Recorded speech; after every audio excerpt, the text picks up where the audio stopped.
सभी को good afternoon. Kotlia पाठशाला के इस ऑनलाइन क्लास में आप सभी लोगों का हार्दिक स्वागत है।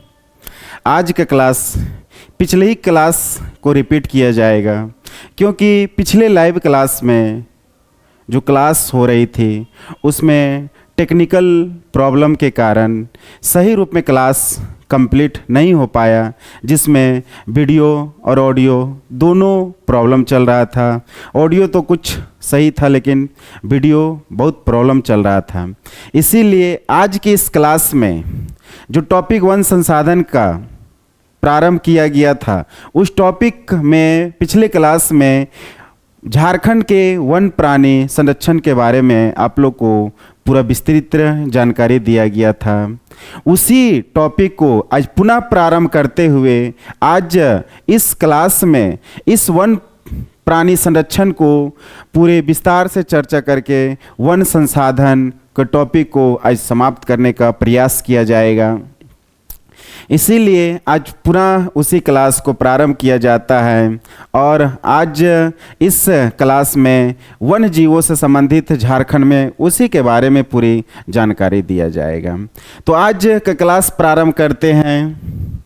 आज है 6 क्लास।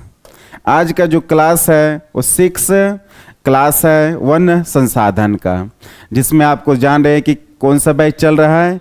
11वीं से 13वीं जीपीएससी के न्यू बैच जो ऑनलाइन है उसी को प्रारंभ किया गया है और बहुत जल्द ही ये टॉपिक जो मैंने इस ऑनलाइन क्लास के माध्यम से आपको संभावित डेट जो 17 मार्च को प्रारंभिक परीक्षा के दिया गया है उसको कंप्लीट कराने का प्रयास हम लोग सभी को कोटलिया पाठशाला के टीम के द्वारा प्रयास किया जा रहा है और अब इस प्रयास को पूरी तरह से आप लोग को संतुष्ट करने का प्रयास किया जा रहा है।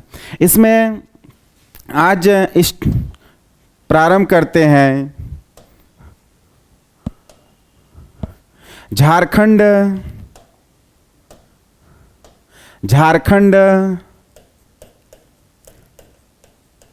में वन्य प्राणी संरक्षण। सबसे पहले यहाँ वन प्राणी संरक्षण देखने से पहले यह देखना है कि वन्य प्राणी कौन होते हैं। वन प्राणी जो वनों में जितने भी जीव जंतु निवास करते हैं उन्हीं को वन प्राणी कहते हैं। हाल फिलहाल में देखे होंगे कि आए दिन जो है ऐसी घटनाएं घटित होती है कि जंगल में जो वन जीव निवास करते हैं वह रिहायशी इलाके में शहरी क्षेत्रों में ग्रामीण क्षेत्रों में प्रवेश करके उत्पात मचाते हैं। इसका मुख्य कारण ये है कि उन लोग का जो निवास स्थान जंगल है उन जंगलों को मानव के द्वारा अंधाधुंध कटाई किया जा रहा है, हरास किया जा रहा है, किसानों के द्वारा जंगल को काट के कृषि भूमि बनाया जा रहा है। इस प्रकार के उस जंगल को जिस प्रकार के अंधाधुंध विनाश किया जा रहा है तो स्वाभाविक है कि यहाँ का जंगल का जो उसका आवास है आवास ही नहीं रहेगा, तो वहाँ से वन्य जीव भटकेंगे ही भटकेंगे। और भटक के कहाँ जाएंगे उनको थोड़ी नहीं पता रहता है कि कहाँ जाने पर रिहायशी इलाका मिलेगा, शहरी इलाका मिलेगा, ग्रामीण क्षेत्र मिलेगा।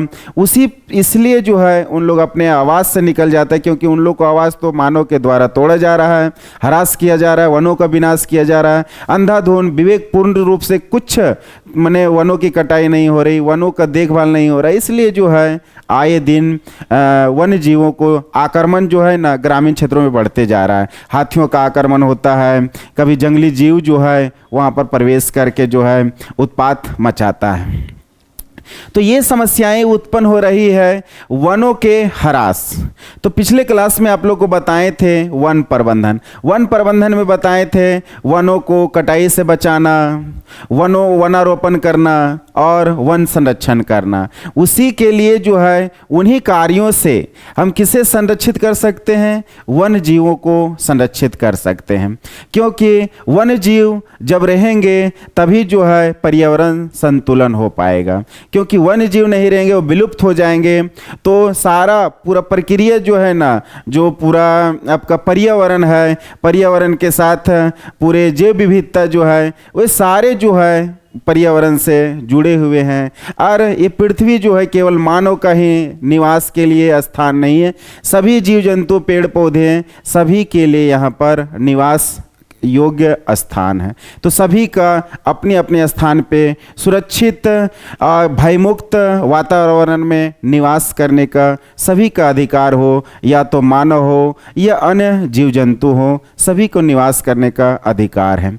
तो यहाँ इस टॉपिक में इसी के बारे में आज संपूर्ण चर्चा किया जाएगा कि जीव जंतुओं का संरक्षण कैसे कर सकते हैं, क्या प्रक्रिया है, क्या तरीका है, क्या इसके लिए प्रयास किया जा रहा है। इसी सभी विषयों पर आज इस ऑनलाइन क्लास में आप लोग को बतलाया जाएगा, संपूर्ण जानकारी आपको दिया जाएगा।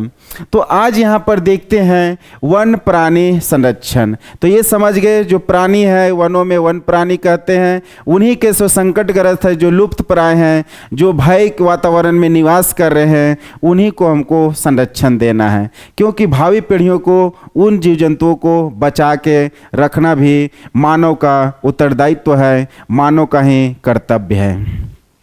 तो यहाँ पर देखते हैं वन प्राणी संरक्षण।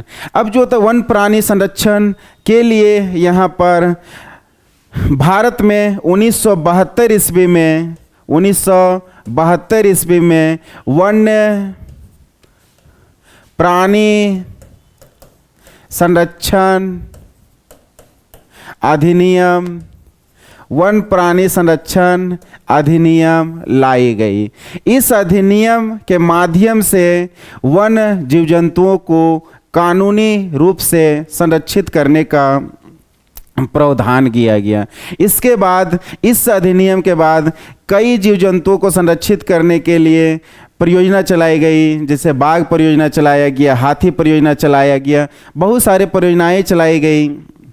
इसके अलावे यहाँ पर जीव जंतुओं को सुरक्षित करने के लिए, संरक्षित करने के लिए 2 उपाय निर्धारित किया गया। 2 उपाय इसमें कौन कौन सा है? वन जीवों को संरक्षण के उपाय,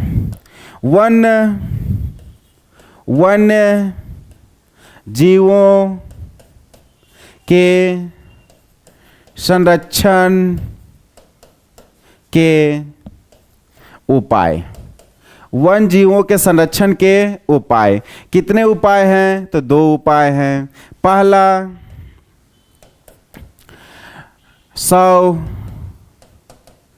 स्थानीय संरक्षण, जिसको बोलते हैं इन सीटू संरक्षण, इन सीटू। और दूसरा है बाह्य स्थानीय संरक्षण। इसका मतलब होता है एक्स सीटू। 2 प्रकार के स्वस्थानीय संरक्षण और बाह्य स्थानीय संरक्षण के माध्यम से वन जीवों को संरक्षित करके रखा जाता है, सुरक्षित करके रखा जाता है, इसे बचाया जाता है। पहला है वन स्वस्थानीय संरक्षण। स्वस्थानीय संरक्षण का मतलब होता है वैसे संरक्षण जिसमें जीव जंतु जहाँ पे निवास कर रहा है, जहाँ पे उसको भौगोलिक आवास है, यदि वो अपने भौगोलिक आवास अपने वहाँ पर यदि वो संकटग्रस्त हैं, यदि वो खतरा है, वह लुप्त प्राय है यानी लुप्त होने की संभावना है, तो वैसे स्थानों को मानव की गतिविधियों को प्रतिबंधित करके यानी मानव के प्रवेश को रोककर, मानव के द्वारा जितने भी गतिविधि, आर्थिक गतिविधि वगैरह होता है, सारे चीज़ वहाँ पर रोक कर जो है उस क्षेत्र को सुरक्षित कर दिया जाता है, यानी मानव को प्रवेश से निषेध कर दिया जाता है। क्योंकि सारे जो समस्याएं जो उत्पन्न हो रही है पृथ्वी पर, उन सारे समस्याओं का जड़ मानव ही होता है। जहां मानव प्रवेश किया है वहां समस्याएं ही समस्याएं उत्पन्न होती है। जानते हो, जो भी समस्या देख लीजिए, हर समस्या का एकमात्र सबसे प्रमुख कारण मानव होता है। मानव के निश्चित प्रवेश को ऐसी स्थानों पर जहाँ पर संकटग्रस्त है जीव जंतु, वहाँ पर मानव को प्रवेश को निषेध कर दिया जाता है, प्रतिबंधित कर दिया जाता है, रोक लगा दिया जाता है और वहाँ के जीव जंतुओं के आवास को सुरक्षित कर देता है ताकि वह अपने आवास क्षेत्र में स्वतंत्र पूर्वक वह निवास कर सकता है। वहाँ उसके लिए अपना भयमुक्त वातावरण मिल सकता है ताकि उन जीव जंतुओं को किसी प्रकार के खतरा ना हो। ऐसे ही बोलते हैं इसको स्वस्थानीय। अब स्वस्थानीय संरक्षण के अंतर्गत मानव के द्वारा क्या उपाय किया जाता है, जिस प्रकार के जीव जंतुओं को सुरक्षित रखा जाता है, तो यहाँ पर मुख्य उपाय है, पहला उपाय है राष्ट्रीय उद्यान, national park.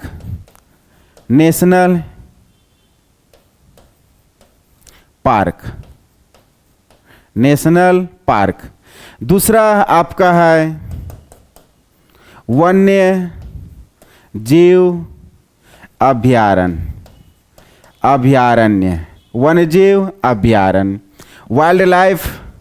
Wild life sanctuary.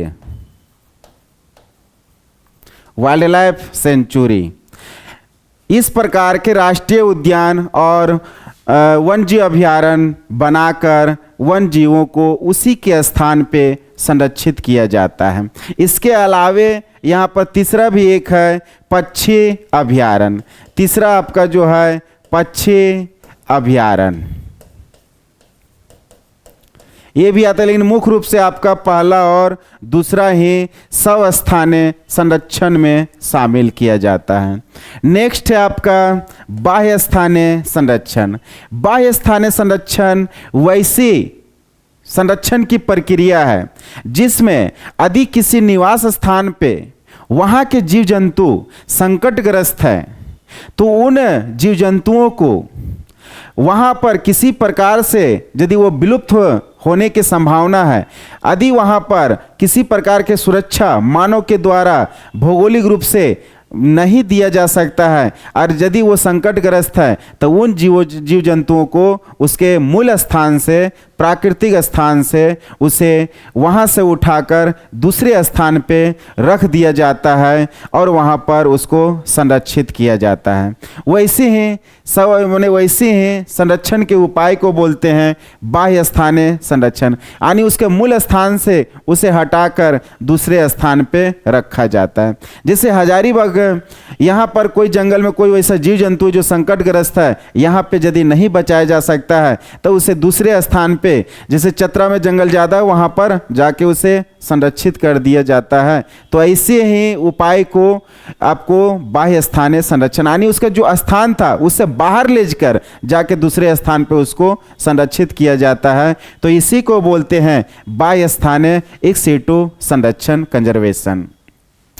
अब यहाँ पर जो है, अब ऐसा नहीं है कि जो जीव जंतु अपना मूल स्थान से है उसे वहाँ दूसरे स्थान पे ले गए, तो वहाँ पर ये विशेष बात का ध्यान देना पड़ता है कि जो जीव जंतु जहाँ से लाए उसका मूल स्थान से उसी प्रकार के भौगोलिक वातावरण वहाँ जहाँ पर उसको ले जाया गया है वहाँ पर भी उपस्थित हो। क्योंकि यदि उसके वातावरण में, भौगोलिक वातावरण में यदि समानता नहीं रहेगा तो वह जीव जंतु वहाँ जाने के बाद जो है उसमें समायोजित सामंजस्य स्थापित नहीं कर पाएंगे। वहाँ पर उस स्थान पे जो है ना उसको अनुकूल भौगोलिक दशा नहीं मिल पाएगा, तो उसे जो होता है कष्ट होगा। कष्ट होने के बाद धीरे धीरे जो है वह मैंने उसका धीरे धीरे जो है वहाँ पर भी उसकी मृत्यु हो सकती है। इसीलिए आवश्यक है कि जहाँ पर बाह्य स्थान पर किसी जीव जंतु को संरक्षित किया जा रहा है तो उसे उस प्रकार के मूल स्थान के समान भौगोलिक वातावरण भी उपस्थित करना चाहिए और उस प्रकार के खान पान भी उसको मुहैया कराना चाहिए। जो मूल स्थान पे उसका खान पान था उसी स्थान स्थानांतरित स्थान पर भी वही भौगोलिक दशा और उसके खान पान भी दिया जाना चाहिए, ताकि वह वहाँ भी किसी प्रकार के उसे स्थानों में अंतर ना महसूस हो और बढ़िया से भयमुक्त और अच्छी तरह से वह वहाँ पर निवास करके रह सकते और अपना जीवन निर्वाह कर सकता है। तो ऐसी ही संरक्षण को बोलते हैं बाह्य स्थानीय संरक्षण, इन सिटू संरक्षण। अब यहाँ पर जो है नेक्स्ट, अब यहाँ पर देखना है कि स्वस्थानीय संरक्षण जो है वह पहला स्वस्थानीय संरक्षण, इन सिटू संरक्षण। अब देखिए यहाँ पर स्वस्थानीय संरक्षण, इसके मतलब जो है कि यहाँ पर अभी बताएं कि मूल स्थान पर ही इसको संरक्षित किया जाता है। इसके लिए स्वस्थानीय संरक्षण के तहत झारखंड में भी यहाँ के वन जीवों को संरक्षित करने के लिए उपाय किया गया है। इसमें दो उपाय था। इसमें पहला उपाय आपका है, पहला राष्ट्रीय उद्यान, राष्ट्रीय उद्यान। दूसरा है आपका वन्य जीव अभयारण्य, वन्य जीव अभयारण्य। यहाँ पर राष्ट्रीय उद्यान की कुल संख्या झारखंड में 1 है। राष्ट्रीय उद्यान की कुल संख्या झारखंड में 1 है और अभयारण्य टोटल 11 है। 1 राष्ट्रीय उद्यान है और 11 अभयारण्य है, वन्यजीव अभयारण्य। नेक्स्ट अब देखते हैं राष्ट्रीय उद्यान। तो राष्ट्रीय उद्यान यहाँ पर जो है एकमात्र राष्ट्रीय उद्यान है जिसका नाम है Betla national park, Betla national park. Betla national park यहाँ पर एकमात्र राष्ट्रीय उद्यान है और इस राष्ट्रीय उद्यान जिसकी स्थापना कब की गई है? स्थापना हुई है 10 सितंबर 1986 में। 10 सितंबर 1986 को इसकी स्थापना की गई है। यह राष्ट्रीय उद्यान कहाँ पर है? तो ये राष्ट्रीय उद्यान इसका है, किस जिला में है? जिला लातेहार। जिला जो है किस जिला में है? लातेहार जिला में बेतला राष्ट्रीय उद्यान है। पहले पलामू में था, लेकिन विभाजन होने के बाद जो है ना इसका अलग मतलब ये जिला बन गया है लातेहार। ये जिला केवं जिला था? तो 19वां जिला झारखंड का 19वां जिला लातेहार है। इसी लातेहार में ही बेतला नेशनल पार्क वर्तमान में अवस्थित है और इसकी स्थापना हुई 10 सितंबर 1986 ईस्वी को। इसकी कुल क्षेत्रफल कितनी है? क्षेत्रफल कितनी है? 226.32 वर्ग किलोमीटर है। 226.32 वर्ग किलोमीटर क्षेत्र में फैला हुआ है। यह बेतला नेशनल पार्क की एक ऐसी विशेषता है कि यहाँ पर पूरे विश्व में पहली बार बाघों की गणना कहाँ पर की गई है?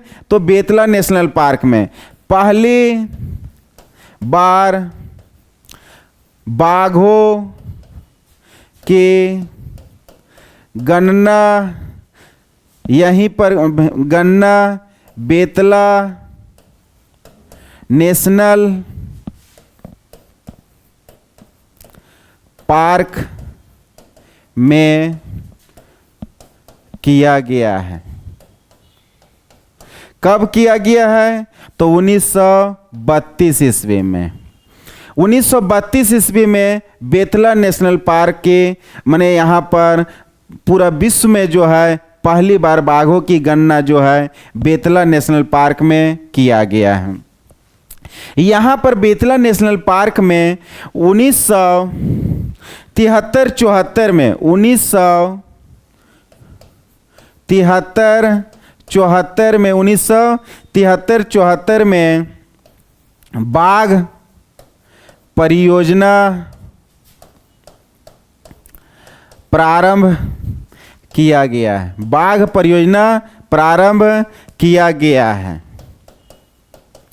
याद रखिएगा कि 1973-74 में मुख्य रूप से ये जो डेट है वो नवंबर 1973 में इस परियोजना का प्रारंभ किया गया है बेतला नेशनल पार्क में। यहीं पर बेतला नेशनल पार्क में ही बेतला नेशनल पार्क में यहाँ पर झारखंड का एकमात्र बाघ आरक्षित क्षेत्र, बाघ आरक्षित क्षेत्र, बाघ आरक्षित क्षेत्र, बाघ आरक्षित क्षेत्र, बाघ आरक्षित क्षेत्र, बाघ आरक्षित क्षेत्र आणि टाइगर रिजर्व, टाइगर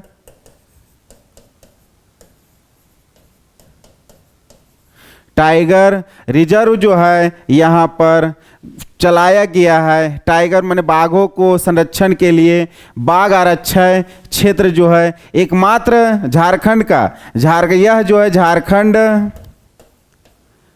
का एक मात्र टाइगर रिजर्व है, एकमात्र टाइगर रिजर्व है। बेतला नेशनल पार्क एकमात्र टाइगर रिजर्व है। अब यहाँ पर सबसे पहले बेतला, बार बार बोला जा रहा है बेतला, तो बेतला का इसमें जो है बेतला शब्द का अलग अलग अर्थ है, इसीलिए इसका नाम रख दिया गया है बेतला। तो बेतला यहाँ पर क्या होता है, सबसे पहले बेतला, BETLA, बेतला। बेतला से ही अबर का जो JPSC का बैकलॉग एग्जाम हुआ है, इससे ही एक क्वेश्चन दिया गया था बेतला शब्द से ही। अब देखिए इसमें क्या दिया गया था, तो बेतला, बेतला जो है बी का मतलब होता है बाइसन, बाइसन, बेतला बाइसन। ई का मतलब होता है एलिफेंट, एलिफेंट। टी का मतलब होता है टाइगर, टाइगर। एल का मतलब होता है लियोपार्ड और ए का मतलब होता है एक्सिस, एक्सिस। ए का मतलब होता है एक्सिस, एक्सिस। यही जो है पहला वहाँ पर क्वेश्चन में जो बना दिया था, बाइसन था, एलिफेंट था, टाइगर। उसके बाद यहाँ पर नाम क्या रखना था, जोड़ना था वहाँ पर एक्सिस, एक्सिस। तो बी से बाइसन, ई से एलिफेंट, टी से टाइगर, एल से लियोपार्ड और ए से एक्सिस, एक्सिस नाम से जो है इसी से क्वेश्चन बना के दिया गया था। तो इसमें अब याद रखिएगा बेतला का फुल फॉर्म की, बेतला का मतलब क्या होता है। यहाँ पर बेतला के बाद नेक्स्ट हो जाता है आपका एकमात्र ये बेतला नेशनल पार्क जो झारखंड का राष्ट्रीय उद्यान था। उसके बाद नेक्स्ट आते हैं अभयारण्य।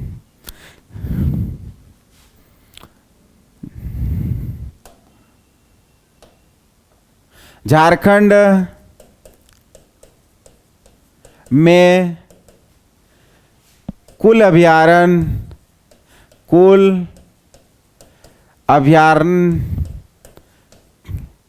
कुल अभयारण्य की संख्या कितनी है, टोटल 11 है। अब 11 जो अभयारण्य है उन्हीं के बारे में संपूर्ण जानकारी इसके बारे में देते हैं। पहला जो अभयारण्य है, पहला पलामू वन्य जीव अभयारण्य, पलामू वन्यजीव अभयारण्य। पलामू वन्यजीव अभयारण्य इसकी स्थापना कब की गई है? तो इसकी स्थापना 1976 में किया गया है। स्थापना जो है कब हुआ है? 1976 में किया गया है। नेक्स्ट है कि पलामू वन्यजीव अभयारण्य किस जिला में है? तो नाम से ही प्रतीत होता है कि किस जिला में है? पलामू जिला में।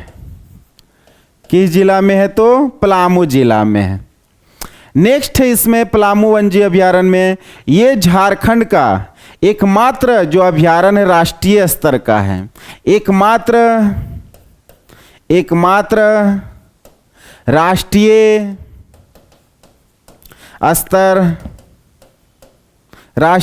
स्तर का अभयारण्य है। राष्ट्रीय स्तर का अभयारण्य है। यह झारखंड के सभी अभयारण्यों में से सबसे बड़ी अभयारण्य है। क्या है ये? सबसे बड़ी अभयारण्य है। सबसे बड़ी अभयारण्य है। इसकी कुल क्षेत्रफल कितनी है? तो क्षेत्रफल इसकी जो है 752.94 वर्ग किलोमीटर। 752.94 वर्ग किलोमीटर इसके कुल क्षेत्रफल है, जो झारखंड की सबसे बड़ी अभयारण्य है। यहाँ पर किन जीव जंतुओं को संरक्षण दिया गया है? तो यहाँ पर जो जीव जंतुओं का संरक्षण दिया गया है उसमें आपका जो है सांभर है और हाथी है। प्रमुख जीव हो गया, प्रमुख जीव कौन हो गया? सांभर और हाथी। ये प्रमुख जीव हो गया, जीव जंतु। इन्हीं को संरक्षण दिया गया, हाथी और सांभर को। नेक्स्ट आपका है दूसरा, हजारीबाग वन्य जीव अभयारण्य। हजारीबाग वन्यजीव अभयारण्य, इसकी स्थापना कब की गई है? तो इसकी स्थापना जो है स्थापना कब किया गया है? तो स्थापना 1976 में किया गया है। स्थापना 1976 में किया गया है।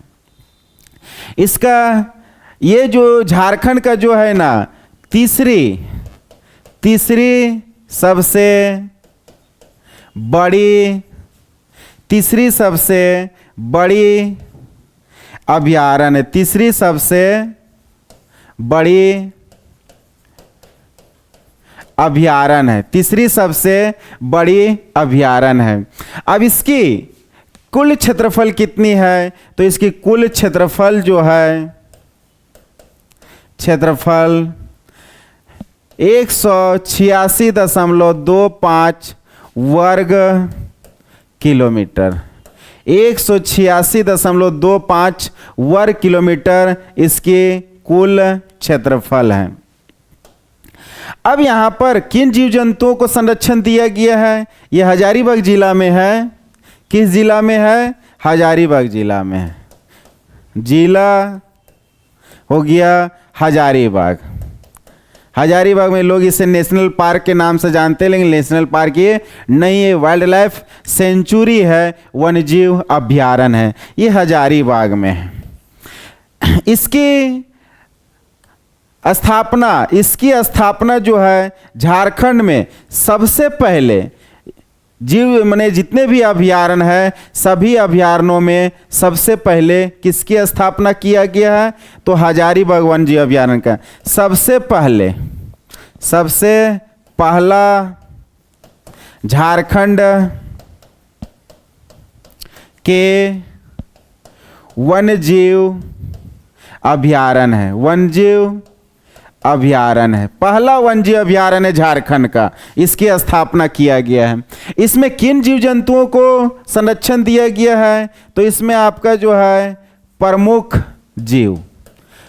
जीव कौन सा है? तो यहाँ पर आपका जो है प्रमुख जीव में सांभर,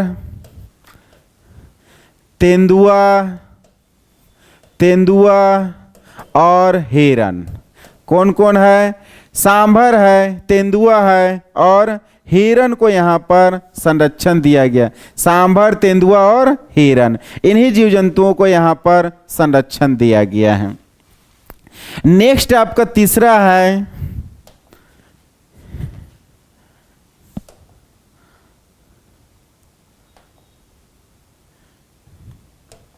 तीसरा आपका है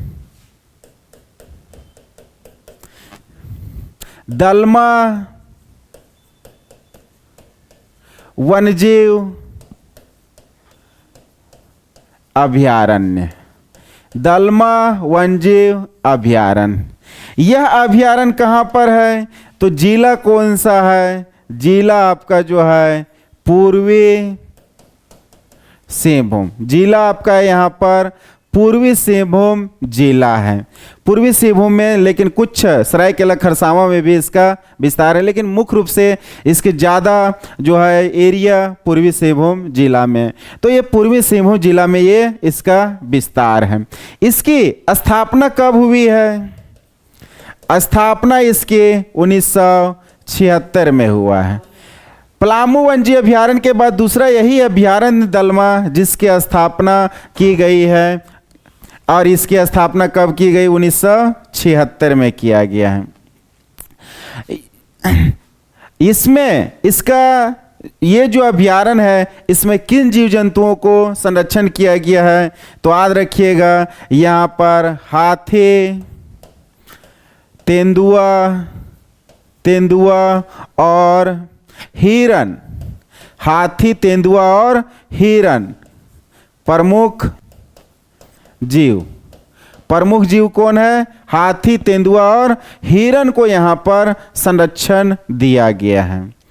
यहाँ पर ये जो आपका दलमा वन्यजीव अभयारण्य है, हमेशा एग्जाम में इसलिए पूछा जाता है क्योंकि 1992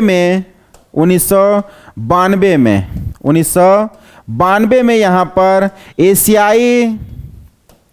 एशियाई हाथियों के संरक्षण के लिए हाथी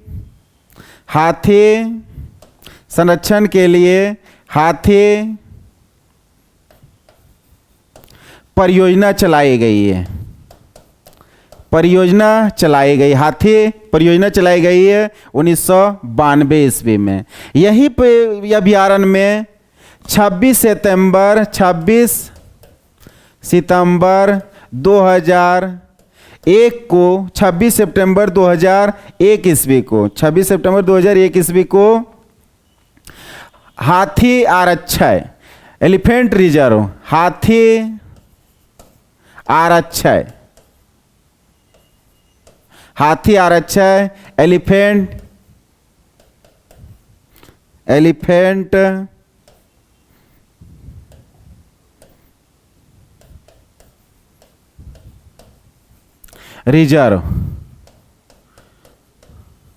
एलिफेंट रिजर्व घोषित किया गया। कब किया गया है? 26 सितंबर 2001 ईस्वी को एलिफेंट रिजर्व, हाथी रिजर्व क्षेत्र यहाँ पर इसको घोषित किया गया है। नेक्स्ट आपका है चौथा आपका है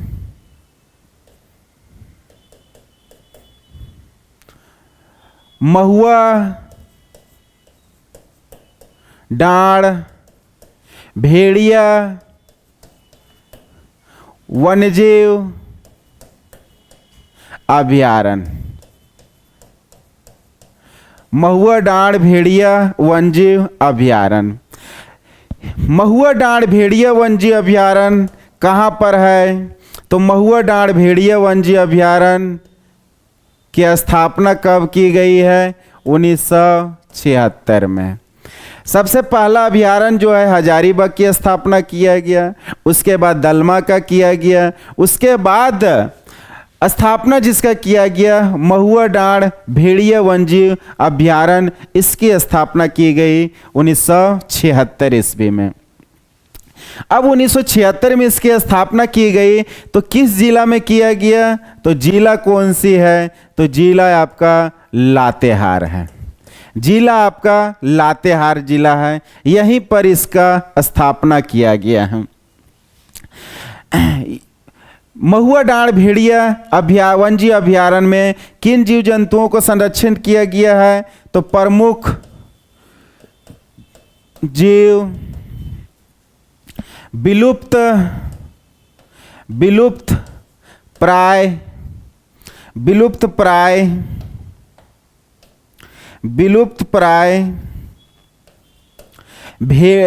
प्राय भेड़िया एवं हिरण का संरक्षण किया गया।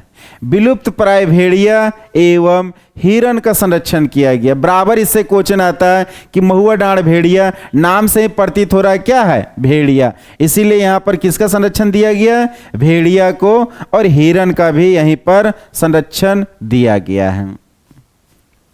नेक्स्ट आपका है पांचवा नंबर है आपका गौतम बुद्ध अभयारण्य। गौतम बुद्ध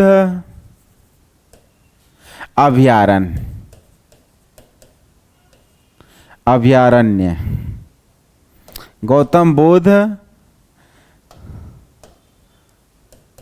अभयारण्य।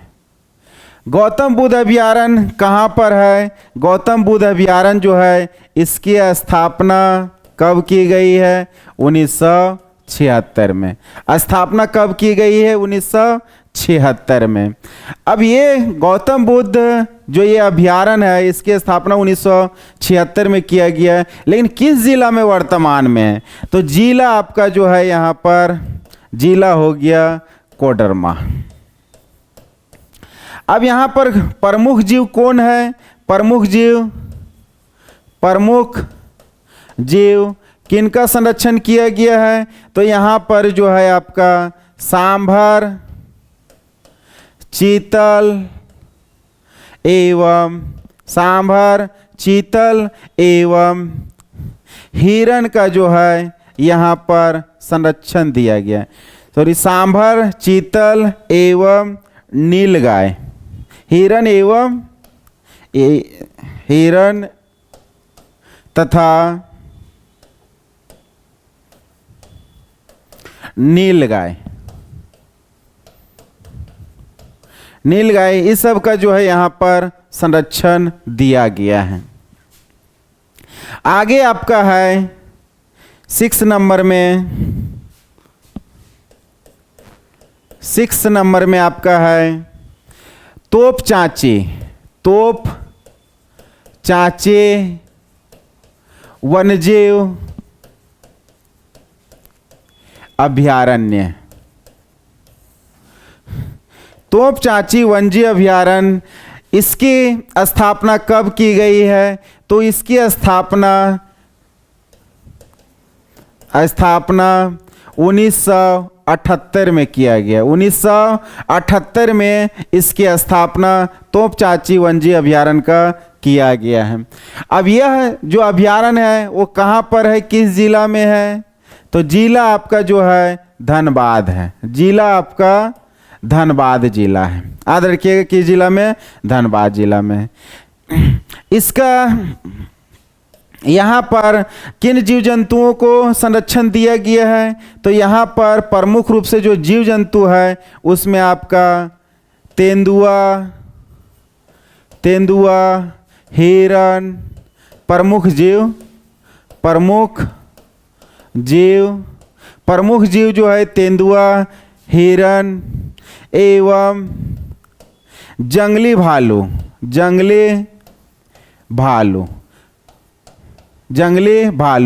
इन जीव जंतुओं को संरक्षण दिया गया है। इससे एक महत्वपूर्ण क्वेश्चन आपके एग्जाम में दिया जाता है, जो है आपका यहाँ पर एक झील है, इस अभयारण्य के एक अंदर में एक झील है।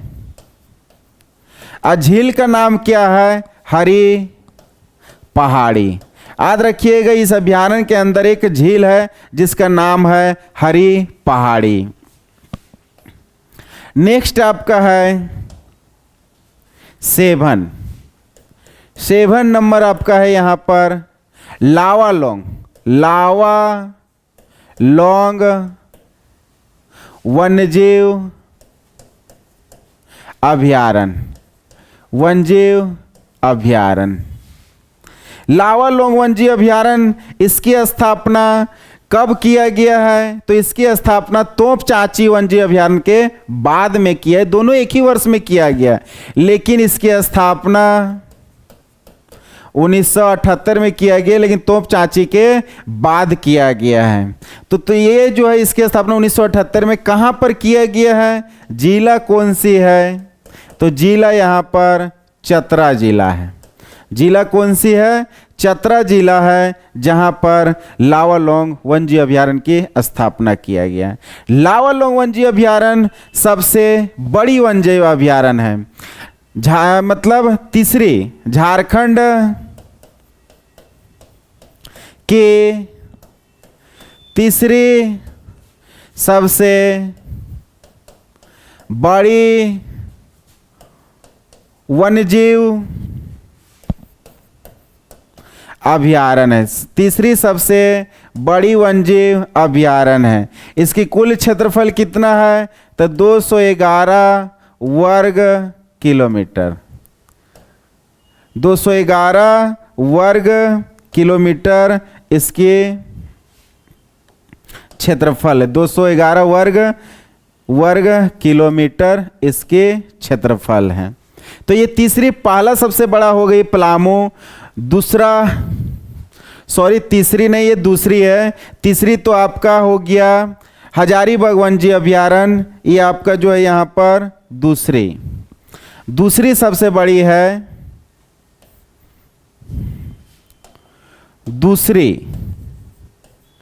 दूसरी सबसे बड़ी, पलामू के बाद आपका लावालोंग है दूसरी सबसे बड़ी वन्यजीव अभयारण्य। तीसरी आपका जो है हजारीबाग वन्यजीव अभयारण्य है। यहाँ पर किन जीव जंतुओं को संरक्षण दिया गया है? तो यहाँ का जो है प्रमुख जीव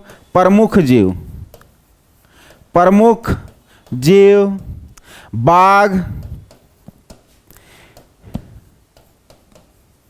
तेंदुआ, हिरण और नील गाय।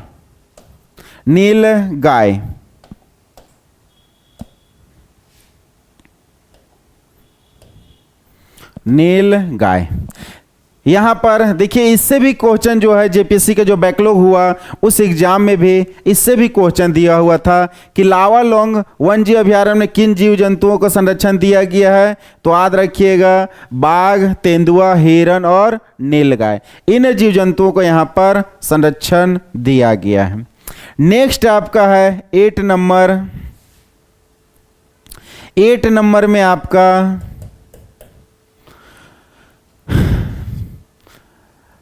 पारसनाथ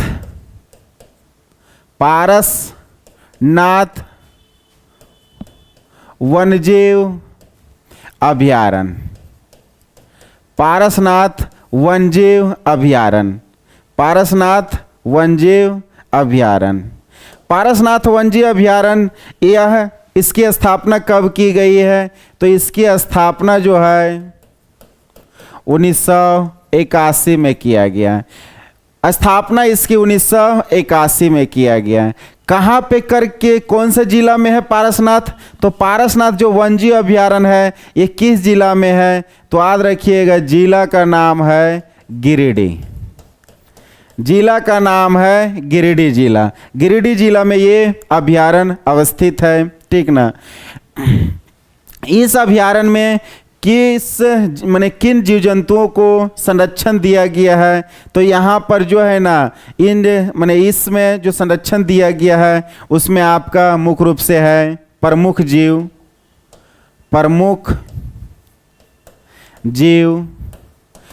जीव यहाँ पर है आपका सांभर, तेंदुआ और नील गाय। सांभर, तेंदुआ और नील गाय यहाँ के प्रमुख। हिरण भी है, हिरण यहाँ के प्रमुख जीव जंतु यहाँ पर संरक्षण दिया गया है। नेक्स्ट आपका है 9 नंबर में आपका कोडरमा वन्यजीव अभयारण्य। कोडरमा वन्यजीव अभयारण्य, कोडरमा वन्यजीव अभयारण्य, इसकी स्थापना कब की गई है? तो कोडरमा वन्यजीव अभयारण्य की स्थापना जो है 1985 में किया गया है। कोडरमा वन्यजीव अभयारण्य की स्थापना 1985 में किया गया है। किस जिला में किया गया है? तो जिला का नाम है कोडरमा। नाम से ही प्रतीत हो रहा है किस जिला में है? कोडरमा जिला में। यहाँ पर किन जीव जंतुओं को संरक्षण दिया गया है? तो प्रमुख जीव यहाँ का कौन सा है? प्रमुख जीव, प्रमुख जीव यहाँ का मुख्य रूप से है सांभर, तेंदुआ और नील गाय। सांभर, तेंदुआ और नील गाय, इन जीवों को यहाँ पर संरक्षण दिया गया है। 10 नंबर आपका है 10 नंबर पालकोट वन्यजीव अभयारण्य। पालकोट वन्यजीव अभयारण्य की स्थापना कहाँ की गई है? तो पालकोट वन्यजीव अभयारण्य की स्थापना की गई कब?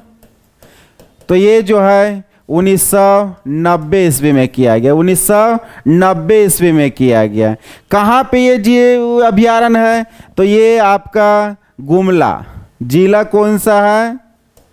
गुमला जिला में। गुमला जिला में आपका पालकोट वन्यजीव अभयारण्य है। यहाँ पर प्रमुख जीव कौन सा है? प्रमुख जीव यहाँ पर है आपका, प्रमुख जीव आपका जो इसको संरक्षण दिया गया है वो मुख्य रूप से आपका तेंदुआ एवं जंगली भालू है। तेंदुआ एवं जंगली भालू जीव जंतुओं को यहाँ पर संरक्षण दिया गया है।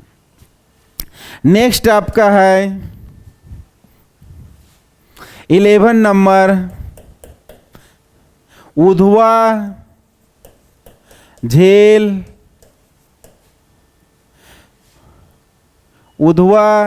पक्षी वन्यजीव अभयारण्य। वन्यजीव अभयारण्य, ये वन्यजीव अभयारण्य है। इसकी स्थापना कब की गई है? स्थापना इसकी जो की गई है वह 1991 में। उधवा वन्यजीव अभयारण्य की जो स्थापना की गई है 1991 में इसकी स्थापना की गई है। कहाँ पे किया गया है? साहेबगंज जिला में किया गया है। साहेबगंज जिला में इसकी स्थापना की गई। ये जो है झारखंड का सबसे छोटी वन्यजीव अभयारण्य है। कितनी इसकी क्षेत्रफल है? तो 5.65 वर्ग किलोमीटर है। यहाँ पे प्रमुख जीव कौन है? प्रमुख जीव किनका संरक्षण दिया गया है? प्रमुख जीव में प्रमुख जीव कौन है जिसको संरक्षण दिया गया है? तो यहाँ पर याद रखिएगा जल कौआ, बटान और किंग फिशर, इन्हीं जीव जंतुओं को संरक्षण दिया गया है। यह ऐसा अभयारण्य है जहाँ पर विदेशी पक्षियाँ यहाँ पर मौसम के अनुसार प्रवास करके यहाँ पे निवास करती है। विदेशी पक्षियाँ यहाँ पर प्रवास करती हैं, प्रवास करके यहाँ पर आती हैं। अब यहाँ पर राजमहल जो ये साहेबगंज क्षेत्र है, राजमहल, वहाँ पर नेचर क्लब के द्वारा राजमहल क्षेत्र में मैंने अब साहेबगंज जिला के राजमहल, साहेबगंज जिला के राजमहल क्षेत्र में, राजमहल क्षेत्र में कौन सा club? Nature club. Nature club के द्वारा राजमहल जीवाश्म उद्यान, राजमहल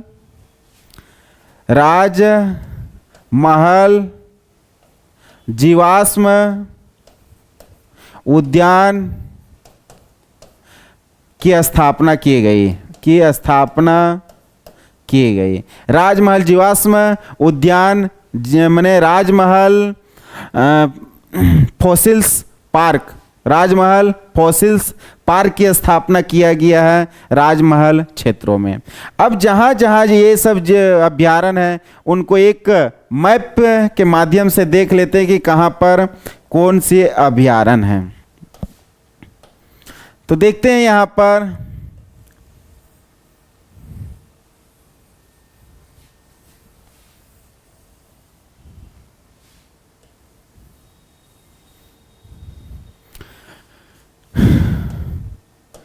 पहला देखें आपका कि Betla national park. Betla national park कहाँ है? तो यहाँ पर आपका है Betla national park. Betla national park आपका जो है लातेहार में है। यहीं पर जो है आपका बेतला नेशनल पार्क में, यहीं पर लातेहार पलामू में कौन सा है? तो पलामू में आपका पलामू वन्यजीव अभयारण्य है। पलामू में पलामू वन्यजीव अभयारण्य है। नेक्स्ट आपका है यहाँ पर पलामू वन्यजीव अभयारण्य के बाद आपका हजारीबाग वन्यजीव अभयारण्य। हजारीबाग वन्यजीव अभयारण्य कहाँ पर है? यहाँ पर हजारीबाग वन्यजीव अभयारण्य है। नेक्स्ट है आपका पहला ये हो गया, दूसरा आपका ये हो गया,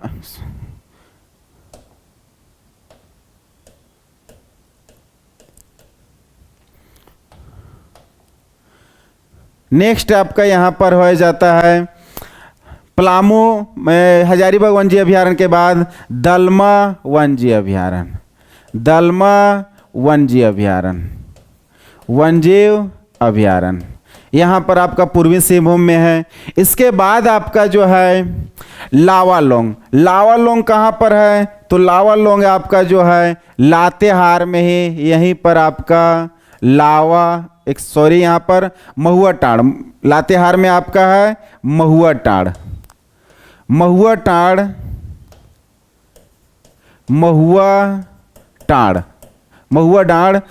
डांड़ भेड़िया वन्यजीव अभयारण्य आपका लातेहार में ही। नेक्स्ट आपका जो है गौतम बुद्ध वन्यजीव अभयारण्य। गौतम बुद्ध वन्यजीव अभयारण्य कहाँ पर है? कोडरमा। गौतम बुद्ध वन्यजीव अभयारण्य आपका कोडरमा में है। इसके बाद आपका है तोपचांची कहाँ पर है? तो तोपचांची आपका जो है धनबाद में तोपचांची वन्यजीव अभयारण्य है धनबाद में। उसके बाद चतरा में आपका जो है यहाँ पर चतरा में, इस जगह पर आपका चतरा में कौन सा है? लावालोंग वन्यजीव अभयारण्य आपका चतरा में है। नेक्स्ट आपका जो है यहाँ पर लावालोंग के बाद आपका हो गया पारसनाथ कहाँ है? तो पारसनाथ आपका जो है गिरिडीह में, पारसनाथ वन्यजीव अभयारण्य गिरिडीह में। नेक्स्ट पारसनाथ के बाद हो गया आपका कोडरमा वन्यजीव अभयारण्य कहाँ है? तो कोडरमा में ही यहाँ पर कोडरमा वन्यजीव अभयारण्य है। इसके बाद आपका हो गया कोडरमा के बाद आपका पालकोट कहाँ है? तो पालकोट यहाँ पर आपका गुमला में क्या है? पालकोट वन्यजीव अभयारण्य है। लास्ट आपका है यहाँ पर आपका साहेबगंज में। साहेबगंज जिला में कौन है? तो साहेबगंज के जिला में आपका जो है उधवा, उधवा झील पक्षी अभयारण्य। इस प्रकार के आप लोग को इसमें कंप्लीट हुआ राष्ट्रीय उद्यान और वन्यजीव अभयारण्य। नेक्स्ट आपका जो है देखते हैं यहाँ पर कि झारखंड में कौन कौन सा पक्षी अभयारण्य है। तो यहाँ पर जो पक्षी अभयारण्य है वह मुख्य रूप से यहाँ पर अलग अलग स्थानों पर है। झारखंड के पक्षी अभयारण्य, पक्षी अभयारण्य में जो है ना यहाँ पर झारखंड के पक्षी अभयारण्य, यहाँ पर पक्षियों को संरक्षण किया गया है, उन्हीं को सुरक्षा प्रदान किया गया है। तो कौन कौन सा पक्षी अभयारण्य है? तो पहला यहाँ पर आपका कौन सा है? तिलैया पक्षी अभयारण्य। तिलैया पक्षी अभयारण्य किस जिला में है? तो ये याद रखिएगा कोडरमा जिला में है। नेक्स्ट आपका दूसरा है आपका तेनुघाट, तेनुघाट पक्षी अभयारण्य। ये कहाँ पर है? तो ये आपका बोकारो में है। तेनुघाट बोकारो में है यहीं पर। तीसरा आपका जो है चंद्रपुरा पक्षी अभयारण्य, ये भी कहाँ है? बोकारो में है, बोकारो में। चौथा है आपका ईचा, चौथा आपका है ईचागढ़ पक्षी अभयारण्य। ईचागढ़ पक्षी अभयारण्य, ईचागढ़ पक्षी अभयारण्य कहाँ पर है? तो ये आपका है सरायकेला, सरायकेला खरसावां, सरायकेला खरसावां में, सरायकेला खरसावां में है। पांचवा आपका है उधवा पक्षी अभयारण्य। ये कहाँ है? तो अभी ही बताएं, साहेबगंज। ये आपका यहाँ का पक्षी अभयारण्य है जो अलग अलग जिलों में यहाँ पर स्थापित है। नेक्स्ट आपका है यहाँ पर नेक्स्ट झारखंड में बाह्य स्थाने, बाह्य स्थाने बताएं। तो बाह्य स्थाने संरक्षण के अंतर्गत कौन है? झारखंड में बाह्य स्थाने संरक्षण, बाह्य स्थाने संरक्षण, बाह्य स्थाने संरक्षण में यहाँ पर कौन कौन हो जाता है? तो यहाँ पर मुख्य रूप से आपका बाह्य स्थाने संरक्षण में पहला आ जाएगा बिरसा जैविक उद्यान, बिरसा जैविक उद्यान। बिरसा भगवान बिरसा मुंडा के नाम पर ही इस जैविक उद्यान की स्थापना किया गया। कब किया गया इसकी स्थापना? तो इसकी स्थापना जो है ना, स्थापना 1994 में किया गया, स्थापना 1994 में किया गया है। कहाँ पर इसकी स्थापना किया गया है? तो आपको याद होगा रांची, रांची जिला के ओरमांझी, रांची जिला के ओरमांझी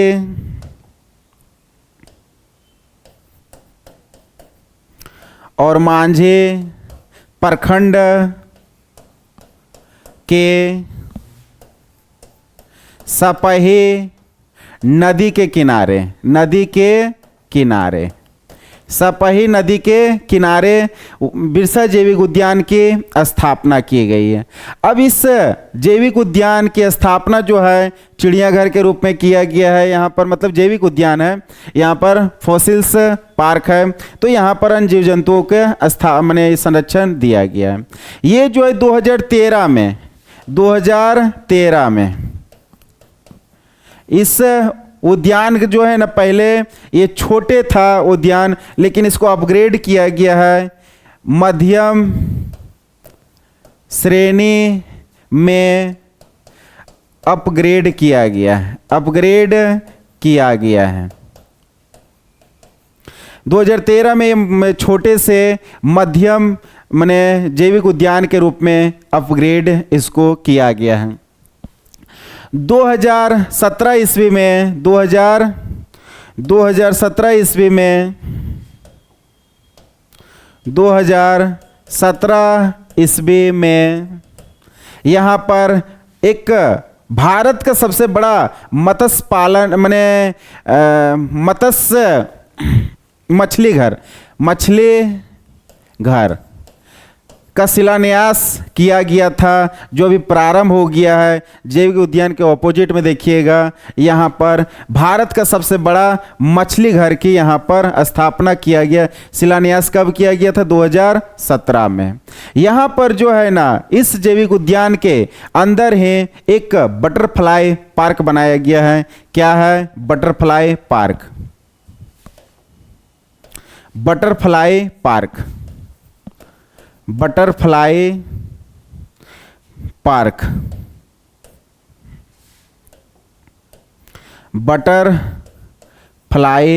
पार्क का जो है बटरफ्लाई पार्क यहाँ पर बनाई गई है। इस जैविक उद्यान के अंदर में ही इसका किया गया है।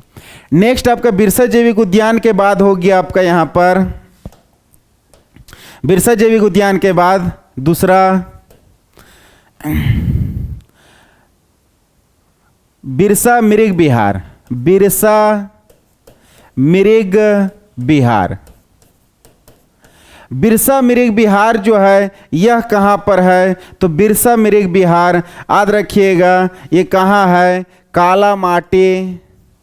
कालामाटी खूंटी में, कालामाटी नामक स्थान खूंटी में बिरसा मृग विहार है। यहाँ पर क्या किया गया है? तो यहाँ पर जो है ना हिरन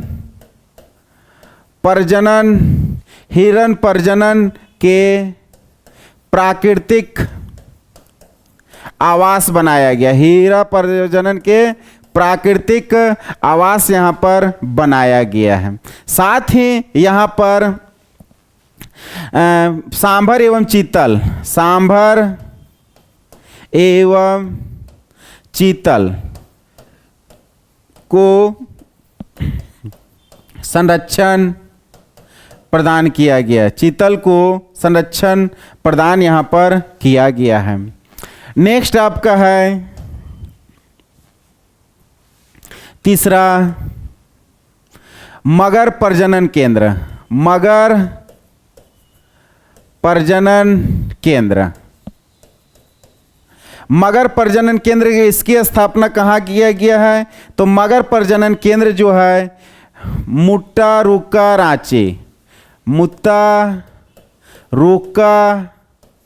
रांची, यहाँ पर मगर प्रजनन केंद्र का स्थापना किया गया है। यहाँ पर याद रखिएगा IUCN मतलब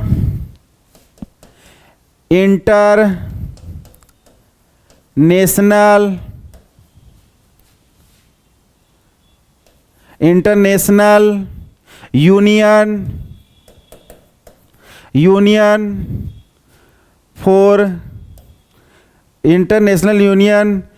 for conservation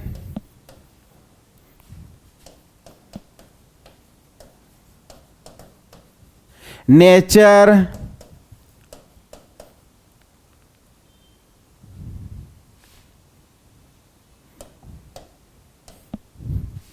international union for nature and natural resource